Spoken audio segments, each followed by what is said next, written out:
جو عشر کے ذریعے صدقہ نکالا جاتا ہے، آپ زمینوں پر صدقہ دیتے ہیں، اس کے بھی احکام ہیں، لیکن آج جو ہم ڈسکس کرنا چاہتے ہیں وہ عمومی طور پر انفاق فی سبیل اللہ۔ آپ علیہ الصلوۃ والسلام فرماتے ہیں سخی اللہ کے قریب ہے، سبحان اللہ۔ اور بخل سے آپ نے منع فرمایا۔ انسان کو جب اللہ رب العزت دل کی سخاوت عطا فرماتا ہے تو یہ دل کا سخی ہونا ایسی صفت ہے جو ایمان کی علامت ہے۔ اور حضور علیہ الصلوۃ والسلام کی آپ کی پوری سیرت، آپ کے پاس ڈھیروں مال آیا، مال غنیمت کے طور پر آیا، اور طرح طرح طریقے سے آپ کے پاس مال آیا، لیکن آپ علیہ الصلوۃ والسلام کبھی اس کو صدقہ کیے بغیر گھر تشریف نہیں لے کر گئے۔ سبحان اللہ۔ سب کچھ لٹا دیتے، تقسیم فرما دیتے، اللہ اکبر۔ پھر آپ گھر تشریف لے کر جاتے۔ آپ کو اس وقت تک سکون نہ آتا، آپ ایک مرتبہ گھر سے اچانک الجھن کی کیفیت میں باہر تشریف لائے۔ صحابہ اکرام نے عرض کی یا رسول اللہ صلی اللہ علیہ وسلم خیریت، کیا معاملہ ہو گیا؟ حدیث پاک کا مفہوم آپ نے فرمایا وہ چند چیزیں جو رکھی ہوئی تھیں وہ میں تقسیم کرنا رہ گیا تھا، میں گھر چلا گیا، میں نے سوچا ایسا نہ ہو موت آ جائے اس سے پہلے اس کو تقسیم کر دوں۔ اللہ اکبر۔ تو آپ علیہ الصلوۃ والسلام سب کچھ تقسیم فرما دیتے۔ حضرت عائشہ صدیقہ رضی اللہ تعالی عنہ فرماتی ہیں آپ علیہ الصلوۃ والسلام مدینہ منورہ کی زندگی میں جب تشریف آپ لائے اور آپ نے قیام فرمایا، زندگی گزاری، آپ کے اہل و عیال نے 3 دن متواتر گندم نہیں کھائی، سیر ہو کر کھانا نہیں کھایا، اللہ اکبر۔ فاقہ گزرتا تھا۔ آپ علیہ الصلوۃ والسلام کے پاس ایسا نہیں تھا کہ مال و اسباب نہیں تھے، مال و اسباب کی کثرت تھی، لیکن سب دوسروں پر ایثار کر دیا کرتے تھے، صدقہ کر دیا کرتے تھے۔ ایک مرتبہ مشہور واقعہ ہے، ازواج ناراض ہو گئیں۔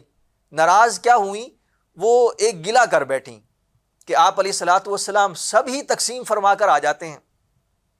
تو آپ نے لجاجت میں، کیونکہ ایک خاوند سے بھی ایک لجاجت ہوتی ہے جی۔ اور بندہ فرمائش بھی کر لیتا ہے، ازواج تھیں، تو آپ سے عرض کی کہ کیا ہی بہتر ہو کہ کچھ ہمارے لیے بھی لا دیا کریں تاکہ ہم فاقوں سے گزر بسر کرتے ہیں۔ تو آپ علیہ الصلوۃ والسلام ناراض ہو گئے، آپ نے کئی دن گھر میں قیام نہیں فرمایا۔ صحابیات نے دوبارہ عرض کی ہم معذرت خواہ ہیں، ہم سے ایسی گفتگو ہو گئی۔ آپ علیہ الصلوۃ والسلام نے فرمایا 2 چیزوں میں سے ایک چیز پسند کر لو، دنیا پسند کرتی ہو تو تمہیں دنیا عطا کر دیتا ہوں، اور اگر دنیا کو ٹھکراتی ہو تو پھر میرے ساتھ آخرت کو پسند کرو۔ اللہ اکبر۔ تو ازواج مطہرات انہوں نے عرض کی یا رسول اللہ ہم آپ کا قرب اور آپ کا ساتھ آخرت میں مانگتے ہیں۔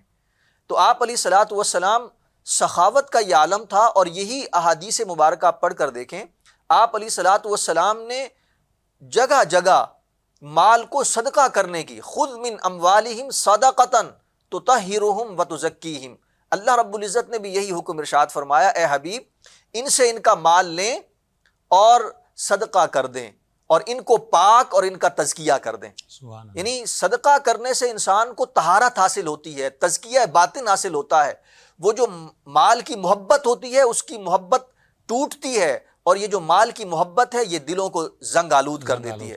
اور آپ علیہ الصلوۃ والسلام کی سخاوت کا عالم دیکھیں، ایک صحابی رسول آئے، عرض کرنے لگے یا رسول اللہ صلی اللہ علیہ وسلم میرے حال بہت خراب ہے، کیا ہی بہتر ہو آپ مجھے کوئی بکری عنایت فرما دیں۔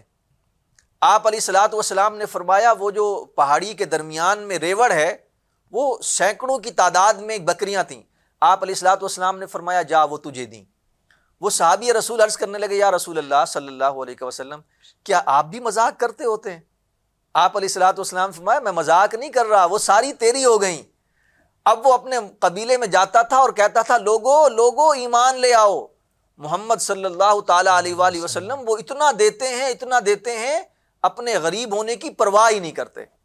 آپ علیہ الصلوۃ والسلام نے اس طرح صدقہ کیا، خیرات کی، اور مسلمانوں کو یہی درس دیا۔ اور یہ رمضان کا مہینہ ہے جہاں پر ہم دیکھیں اپنے کھانے کو کم کر دیتے ہیں، ہم اپنی چیزوں کو بہت کم کر دیتے ہیں، اور اس میں احساس یہ پیدا ہوتا ہے ہماری بھوک سے، جیسے ہم بھوکے ہیں ہمیں ضرورت ہے تو اسی طرح کوئی اور بھی بھوکا ہوگا، ہمیں اس کی بھوک کا بھی احساس کرنا چاہیے۔ اور مسلمان تو احساسات کا نام ہے، ایمان جو ہے وہ احساسات کا نام ہے۔ اگر احساس نہیں ہے اور ہم یہ نہیں سمجھتے کہ ہمارا مسلمان بھائی وہ بھوکا اور پیاسا رہے اور ہم اپنے بینک بیلنس بڑھاتے رہیں تو اس کا مطلب ہے ہمارے دل مر چکے. جیسے ہم ابھی عید کی خریداری کر رہے ہیں اپنے بچوں کے لیے, بالکل اپنے عید کی تیاریاں ہمارے گھر میں زور و شور سے جاری ہیں, تو ہمیں چاہیے کہ ہم اپنے ہمسایوں کے گھروں کو بھی دیکھیں, اپنے جو ایسے غریب رشتہ دار ہیں ان کو بھی دیکھیں کہ کیا ان کے ہاں کیا صورتحال ہے. سر یہی تو اصل ایمان کی جو اصل ہے وہ یہی ہے. ایمان اگر آپ صرف نماز پڑھتے رہیں, روزہ رکھتے رہیں, زکوٰۃ دیتے رہیں, حج کرتے رہیں اور دوسرے کے خیال نہ رکھیں وہ بھوکا ہے, پیاسا ہے, اس کو کپڑے نہیں ہیں, تو اس کا مطلب ہے وہ آپ کی وہ عبادات بھی قبول نہیں کی جائیں گی. آپ تو یعنی دوسرے مسلمان کا احساس نہیں کر رہے. یہ احساس ایمان کی وہ علامت ہے, اور اللہ رب العزت نے قرآن مجید فرقان حمید میں اسی لیے سب سے پہلی علامات کے طور پر انفاق فی سبیل اللہ کو بیان فرمایا کہ تم یہ جو مال ہم نے دیا ہے ایسا نہ سمجھو تم نے کمایا ہے, تمہارے جیسے قابل تو اور بہت سے ہیں, بالکل یہ ہماری عطا ہے, جس کو چاہتے ہیں عطا کرتے ہیں. سبحان اللہ. اور یہ بھی آزمائش ہوتی ہے, کسی کو اللہ رب العزت دے کر آزماتا ہے, کسی سے لے کر آزماتا ہے, اور یہ آزمائش ہوتی ہے. اور اللہ رب العزت نے امراء کے مالوں میں غرباء کا حصہ رکھا ہے, اور اس چیز کو سمجھنے کی ضرورت ہے. امیر یہ سمجھے یہ تو میرا مال ہے, یہ کون ہوتا ہے مجھ سے سوال کرنے والا, ایسا نہیں ہے. اسلام نے اس کی تعلیم نہیں دی. وہ غریب اس کا حق رکھا ہے تمہارے مال میں, اگر تم نہیں دیتے تو اس کے ساتھ زیادتی کر رہے ہو.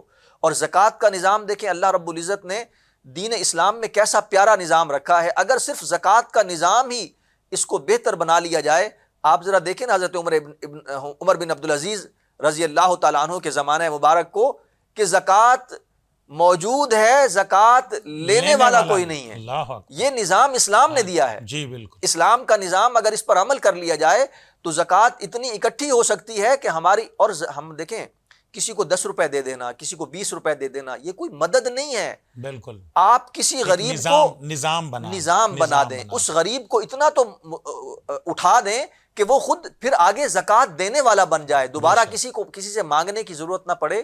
اور یہ رمضان مبارک کا مہینہ خاص طور پر ہمیں اس نگر پر سوچنا چاہیے انفاق فی سبیل اللہ کے حوالے سے.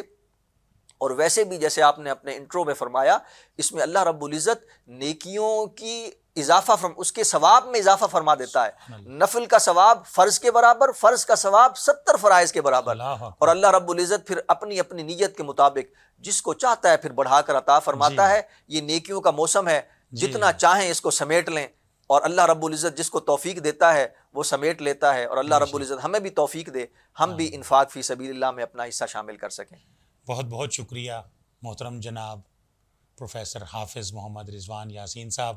تو آپ نے ابھی فرمایا تھا کہ میں ڈاکٹر, تو انشاءاللہ آپ بہت قریب ہے. آپ اللہ تعالیٰ آپ کو کامیابیاں دے, مزید کامیابیاں دے, اور ہمارے لیے آپ ڈاکٹر ہیں.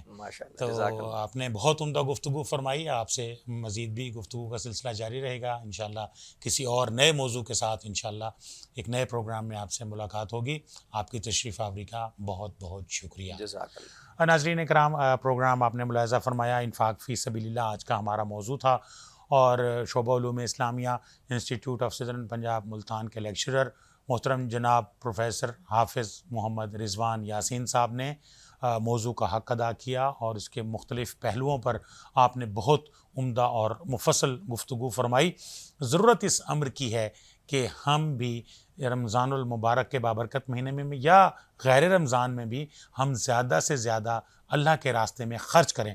ہم جتنا اللہ کے راستے میں خرچ کریں گے, ہم تو ظاہر ہے ہم نے مر جانا ہے, اس دنیا سے چلے جانا ہے. جب ہم وہاں جائیں گے اور آخرت میں وہ ہماری سیونگز ہوں گی, ہمارا وہاں پر بینک بیلنس وہاں پر موجود ہوگا, تو جو ہم اس دنیا میں دے کے جائیں گے تو وہ ہاتھ کا دیا کام آئے گا. اور اللہ تبارک و تعالی ہمارے جتنے بھی گناہ ہیں وہ معاف فرمائیں, ہماری نیکیوں میں اور مزید اضافے ہوں. اللہ تبارک و تعالی سے ڈھیروں دعائیں ہیں کہ اللہ تبارک و تعالی ہمیں زیادہ سے زیادہ اعمال صالح, زیادہ سے زیادہ انفاق فی سبیل اللہ کرنے کی توفیق عطا فرمائیں. وآخر دعوانا ان الحمد للہ رب العالمین.